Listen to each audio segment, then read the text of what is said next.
wa ala alihi wa sahbihi wa mawalah wa la hawla wa la quwata illa billahi wa ba'du. Baik, kita lanjutkan kajian kita, masih membahas tafsir dari surah Al-Imran, dan kita masuk pada ayat keempat dan seterusnya. A'udzubillahi minasyaitonir rajim. Bismillahirrahmanirrahim.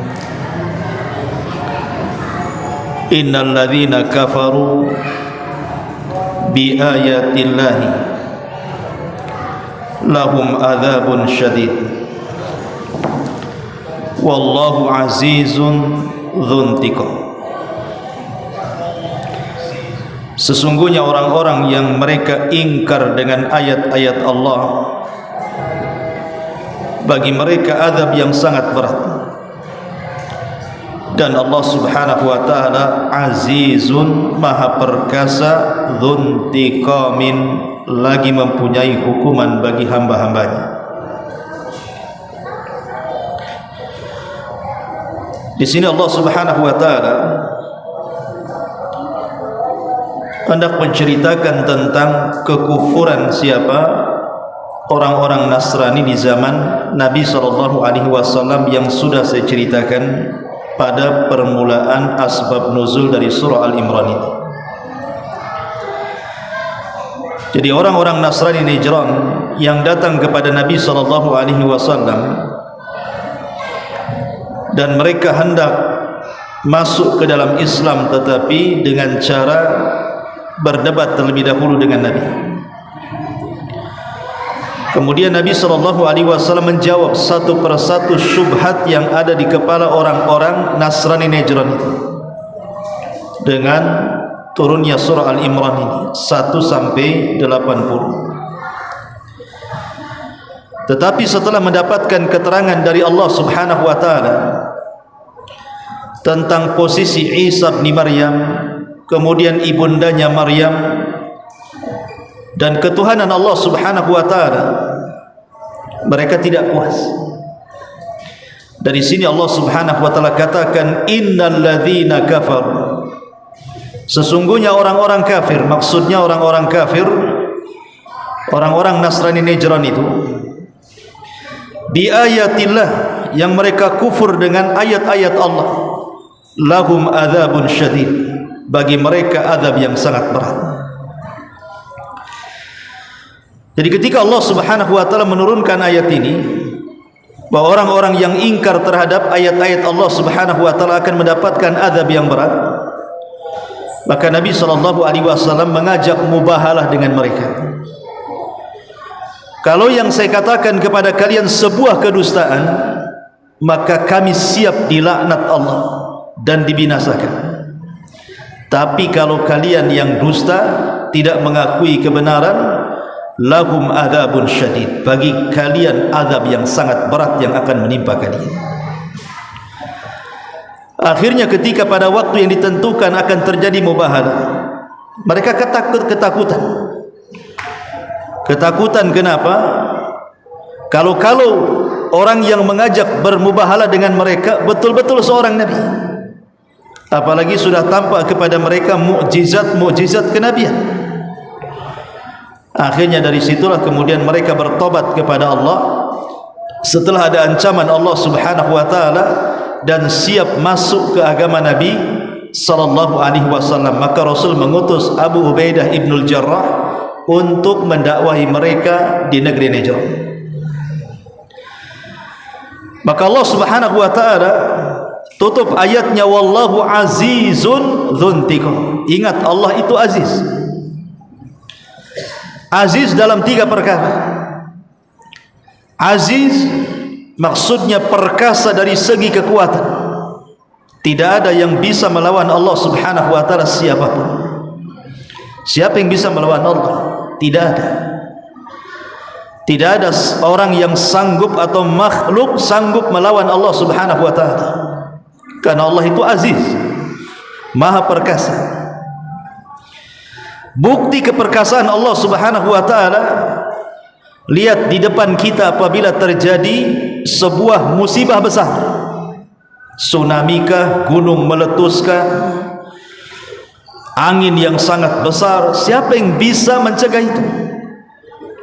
Sehebat-hebatnya teknologi Jepang yang mampu mengeluarkan teknologi yang luar biasa di dunia ini, tidak selamat dari tsunami. Tetap saja kena tsunami. Bahkan alat yang diletakkannya aja tidak fungsi. Menunjukkan bahwa Allah itu aziz. Siapa yang bisa mengalahkan Allah subhanahu wa ta'ala apabila Allah mengutus tentara-tentaranya? Jangan lagi tentara seperti banjir bandang, gunung meletus dan yang semacamnya. Allah utus virus yang sangat kecil yang disebut dengan virus corona saja. Berapa ribu nyawa satu dunia melayang gara-gara corona ini. Ma'asyiral muslimin yang dimuliakan Allah Azza wa Jalla, atau contoh virus yang lebih kejam daripada itu, yang sudah berlangsung dari generasi ke generasi, seperti virus AIDS, hasil daripada penyakit perzinahan, sampai sekarang tidak ada obatnya.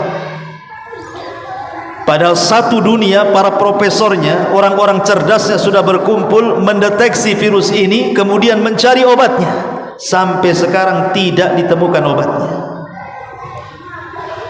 Karena yang mereka lawan itu bukan virus. Yang mereka lawan itu zat pembuat virus, Allah subhanahu wa ta'ala. Sekalipun mereka menemukan obatnya untuk melawan virus AIDS ini, Allah akan utus virus yang lain. Sampai kapan? Itulah aziz mananya. Aziz, Allah itu perkasa dari segi kekuatan. Kemudian aziz fil imtina. Allah subhanahu wa ta'ala aziz, maha perkasa di dalam mencegah apapun atau siapapun atau makhluk manapun yang bisa menyakiti Allah subhanahu wa ta'ala. Allah tidak bisa disakiti. Siapa yang bisa menyakiti Allah subhanahu wa ta'ala?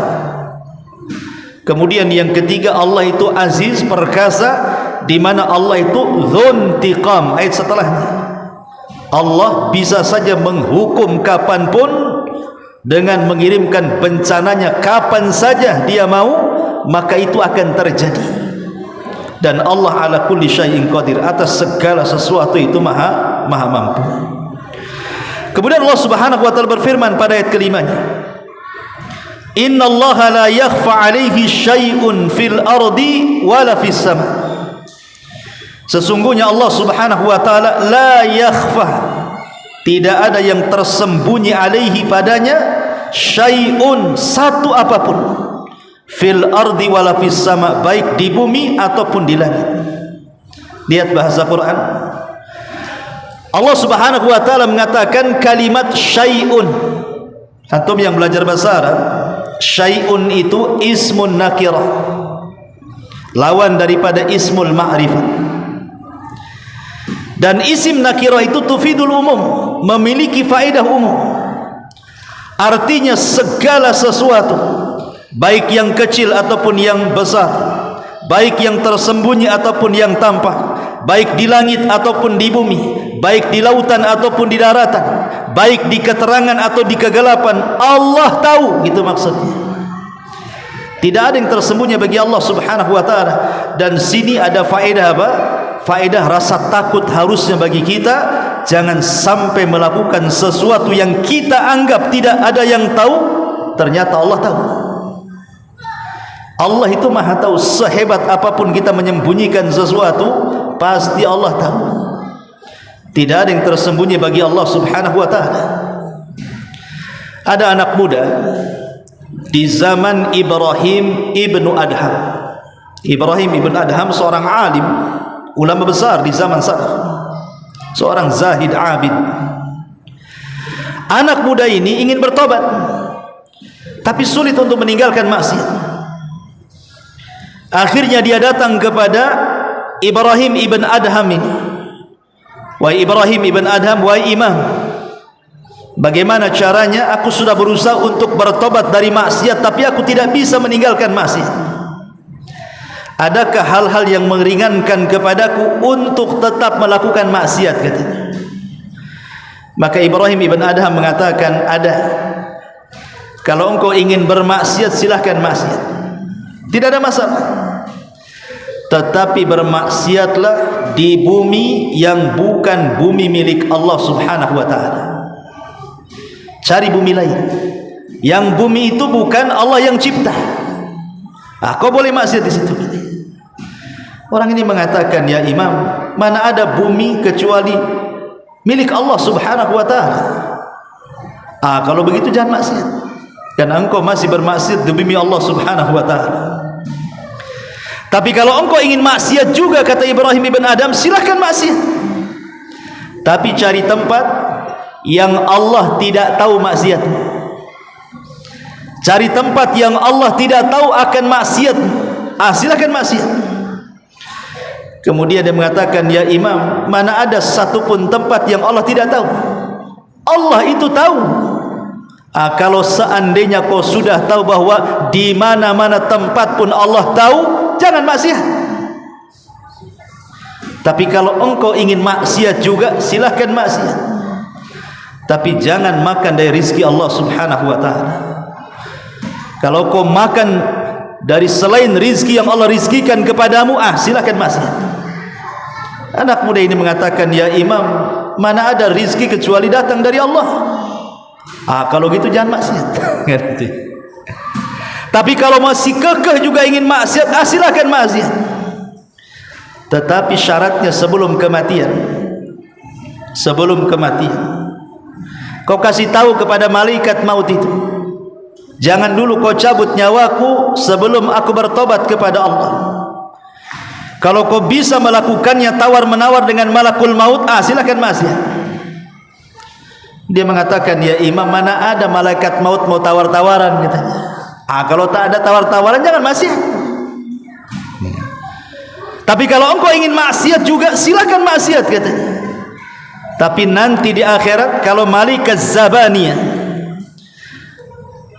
berusaha menarikmu ke dalam jahannam, kau tawar-tawaran dengan Zabaniyah itu, masukkan aku ke surga, silakan kau maksiat. Intinya tidak ada satupun tempat seseorang boleh maksiat demi Allah subhanahu wa ta'ala, karena Allah alim, mengetahui, innallaha la yakhfa alaih, Allah itu tidak ada yang tersembunyi baginya, Allah pasti tahu.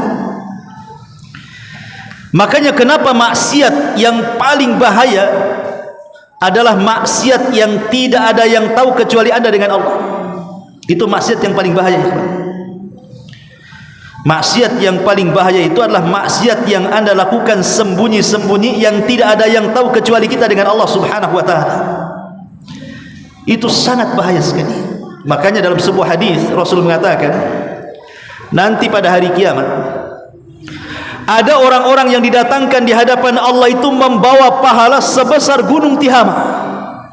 Gunung Tihama itu besar, gunung terbesar setelah Uhud. Gunung Tihama namanya. Kata Nabi SAW, nanti pada hari kiamat ada orang-orang yang menghadap Allah membawa pahala sebesar gunung Tihama. Faja'alaha haba'an manthura. Tapi Allah jadikan pahala yang sebesar gunung Tihama itu diludeskan oleh Allah sehingga tidak tersisa sedikit pun. Kemudian Rasul berikan alasannya. Kenapa? Karena ketika dia bersendirian tanpa ada yang tahu kecuali dia dengan Allah, dia pun merobek keharaman Allah subhanahu wa ta'ala. Itulah sembunyi-sembunyi maksiat tidak terang-terangan, ini bahaya, menghancurkan amalan kita tanpa sadar. Ma'asyiral muslimin yang dimuliakan Allah azza wa jalla, Allah mengatakan, huwallazi yusawwirukum fil arham kaifa yasha, la ilaha illahu al-azizul hakim. Dialah yang telah yusawwirukum, membentuk kamu, fil arham, di dalam rahim orang tuamu, kaifa yasha, menurut yang dia kehendaki. La ilaha illahu, tidak ada sesembahan yang berhak disembah kecuali dia, al-azizu, yang maha perkasa, al-hakimu, yang maha bijaksana. Subhanallah. Di sini Allah mengatakan huwallazi yusawwirukum, dialah yang membentuk kamu. Allah membentuk kita ini dalam perut ibu kita itu, terkadang ada manusia itu yang pendek, terkadang ada yang tinggi, terkadang ada yang hitam, terkadang ada yang putih, terkadang ada yang ganteng, terkadang ada yang jelek, terkadang terlahir cacat, terkadang terlahir sehat. Kemudian Allah Subhanahu wa taala tentukan rizkinya masing-masing. Ada yang lahir kaya, ada pula terlahir miskin. Itu di luar kehendak manusia, ikhwan. Perkara-perkara ini di luar kehendak manusia, sehingga tidak perlu sombong dengan kegantengan, tidak perlu kecil hati dengan keburukan. Tidak perlu sombong karena dia tinggi, tidak kecil hati pula karena dia kecil. Jangan sombong dengan kekayaan, dan jangan rendah pula dengan kemiskinan. Itu bukan kehendak kita. Itu Allah Subhanahu wa taala yang menghendaki seperti itu.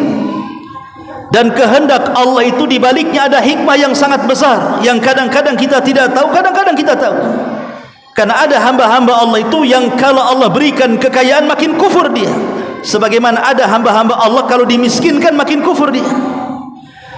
Di balik itu ada hikmah. Allah yang membentuk kita semuanya, dan manusia itu sebaik-baik bentuk, sehingga Allah katakan laqad khalaqnal insana fi ahsani taqwim.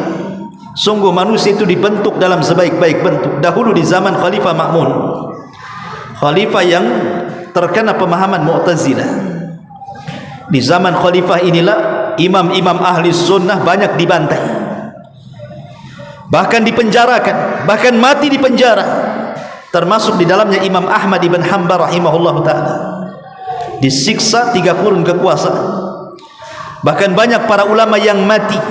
Muhammad ibn Nuh mati di penjara, Nuaim ibn Hamad mati di penjara, Al-Buaiti kawannya Imam Syafi'i meninggal di penjara. Itu karena kekejaman Mu'tazilah. Jadi ada seorang yang bernama Abdul Aziz, seorang ulama ahli sunnah wal jamaah, ingin berdebat dengan tokoh Mu'tazilah di hadapan Khalifah Ma'mun. Abdul Aziz ini, masalahnya dia punya paras yang tidak tampan, boleh dikata buruk rupa lah. Sehingga ketika dia menghadap ke istana Khalifah Ma'mun ini, diejek sama Bishr al-Marisi dan tokoh-tokoh Mu'tazilah yang lain, dan mengatakan jeleknya rupa itu menunjukkan kelemahan dalil yang dia akan hujahkan di hadapan kita. Dia menghina juga. Orang-orang Mu'tazilah ini menghina dan mengatakan cukuplah jeleknya muka dia, lemahnya dalil yang dia akan kemukakan gitu. Kan kurang ajar. Belum berdebat, mereka mengatakan apa? Cukuplah buruknya wajah dia menunjukkan lemahnya dalilnya gitu. Belum berdebat dah kurang ajar, menghina wajah orang. Akhirnya ulama ahli sunnah ini mengatakan di hadapan khalifah, ya khalifah, rupaku seperti ini bukan aku yang berkehendak. Kalau aku berkehendak, ketika aku di perut ibuku, aku minta wajahku seperti Nabi Yusuf, katanya. Kalau aku berkehendak meminta wajah ketika berada di perut ibuku, pasti yang aku minta jadikan aku seperti Yusuf alaihi salam, katanya. Tidak bisa, ini kuasa Allah. Seseorang tidak bisa tawar-tawaran, ini hak mutlak milik Allah. Sehingga tidak boleh orang itu mencela fisik orang, karena orang kalau mencela fisik orang itu sama dengan mencela zat yang menciptakannya. Tidak boleh haram mencela karena dia pendek, mencela karena dia tinggi, mencela karena dia hitam, mencela karena dia putih, mencela karena dia ganteng, mencela karena dia jelek. Tidak boleh mencela karena dia terlahir kurus atau terlahir gemuk. Itu urusan Allah Azza wa Jalla. Jangan antum bilang itu kayak drum saja itu, karena gemuk dibilang drum, nggak boleh. Ya, pendek dibilang apa, panjang dibilang apa. Nah, kan ada tuh istilah-istilah di masyarakat itu. Orang kurus dibilang apa, badan kayak lidi gitu. Nggak lidi boleh. Subhanallah juga. Nggak boleh. Ya. Terutama ibu-ibu di belakang gitu kan. Ada orang pamannya kulitnya hitam, pakai baju putih pula, mulai ngomel, kulit sama baju tak serasi. Indonesia ini merah putih ini pula katanya, hitam merah, hitam apa? Hitam putih gitu. Ma'asyiral muslimin, enggak boleh kita mencela warna kulit, badan gemuk, kurus, tinggi, itu urusan Allah. Karena di sini Allah mengatakan apa? Huwallazi yusawwirukum. Dia Allah yang membentuk kalian. Bukan kehendak kita minta dibentuk, Allah yang membentuk kita. Fil arhami, ketika berada di rahim. Makanya dalam hadis Ibnu Mas'ud Al-Ansari radhiyallahu an, ketika Nabi SAW menceritakan tentang penciptaan manusia, proses penciptaan manusia, diawali dengan kalimat apa? Sadiqul masduq. Bersabda as-sadiq al-masduq, as-sadiq yang benar ucapannya dan dibenarkan ucapannya. Kenapa di permulaan hadis mesti mengatakan as-sadiqul masduq? Karena yang akan diceritakan Nabi SAW dari Abu Mas'ud Al-Ansari ini adalah perkara-perkara yang wajib diimani. Kemudian Nabi SAW menceritakan tentang 40 hari segumpal sperma, 40 hari segumpal darah, 40 segumpal daging, kemudian setelah 4 bulan ditiupkan roh. Itu semua urusan Allah Subhanahu wa taala. Kita tidak mengikut mengait soal ini. Karena Allah sudah membentuk kita, termasuk juga memberikan rizkinya, bahagianya, celakanya, sul khotimahnya, husnul khotimahnya. Itu semua ditentukan oleh Allah Subhanahu wa taala. Sehingga dari sini tidak boleh orang mencela fisik orang. Dahulu di zaman khalifah, kalau tidak salah Ja'far Al-Mansur rahimahullahu taala, ada suami istri baru nikah. Namanya baru nikah itu kan pasti ucapan-ucapannya kan indah-indah. Kalau baru nikah, udah lama nikahnya dah lain lagi ceritanya. Sehingga suaminya ini melihat kecantikan istrinya, dibawalah ke padang pasir. Dibawa ke padang pasir. Di tengah padang pasir bertepatan dengan bulan purnama. Kemudian suaminya bersyair memuji istrinya. Saking kecantikannya, maklum pengantin bare kan itu. Rupanya suaminya ini tidak sadar mengucapkan kalimat yang menjadi geger satu kerajaan. Apa kalimatnya? Illam takun kal qamari fa anti taliq. Duhai istriku, kalau wajahmu tidak seindah purnama, ku ceraikan kamu. Enggak sadar dia ngomong gitu. Kalau wajahmu tidak seindah purnama katanya, maka jatuhlah talak kepadamu katanya. Akhirnya mengadulah sang laki-laki ini kepada khalifah. Gimana ini khalifah? Aku baru nikah, masa gara-gara ini cerai pula saya dengan istri saya. Dikumpulkan semua ulama madhab, dari madhab Syafi'i, madhab Maliki, madhab Hambali, madhab Hanafi, dikumpulkan semuanya ulama madhab itu. Kemudian diceritakan bagaimana hukum yang mengatakan kepada istrinya, illam takun kal qamari fa anti tali, kalau wajahmu tidak seperti bulan purnama, maka jatuhlah talakku kepadamu. Apakah kalimat ini jatuh talak? Sibuk itu semua ulama madhab. Kata madhab Syafi'i, jatuh talaknya. Kata madhab Hambali, jatuh talaknya. Kata madhab Maliki, jatuh talaknya, kecuali madhab Hanafi. Ada ulama dari madhab Hanafi mengatakan, kalau menurut saya ya imam, tidak jatuh talaknya katanya. Kenapa kau mengatakan tidak jatuh talak? Ini jumhur mengatakan jatuh talak, kau pula mengatakan tidak jatuh talak. Apa alasanmu? Kemudian sang alim dari madhab Hanafi mengatakan, ya, hujahku firman Allah Subhanahu wa taala, laqad khalaqnal insana fi ahsani taqwim. Sungguh kami telah menciptakan manusia sebaik-baik bentuk, lebih baik dibandingkan bulan. Berarti kalimat kalau wajahmu tidak seperti bulan, maksudnya tidak seindah bulan, maka engkau cerai. Ini tidak berlaku cerai. Kenapa? Karena wajah manusia jauh lebih indah dibandingkan bulan. Berarti ucapan itu ucapan konyol saja. Kata khalifah, aku suka fatwamu. Enggak jadi talak kamu katanya. Subhanallah. Tapi syahidnya di sini apa? Syahidnya manusia ini adalah sebaik-baik bentuk karena Allah yang membentuk kita. Tidak ada makhluk yang jauh lebih baik bentuknya dibandingkan manusia. Makanya Allah mengatakan di sini, huwallazi yusawwirukum fil arhami kaifa yasha. Dialah zat yang telah membentuk kamu. Makanya di antara nama Allah itu Al-Musawwir. Musawwir itu zat yang membentuk manusia seindah mungkin. Wallahu a'lam. Ada manfaatnya. Subhanaka bihamdika asyhadu an la ilaha illa anta astaghfiruka wa atubu ilaik. Allah ta'ala. Assalamualaikum warahmatullahi wabarakatuh.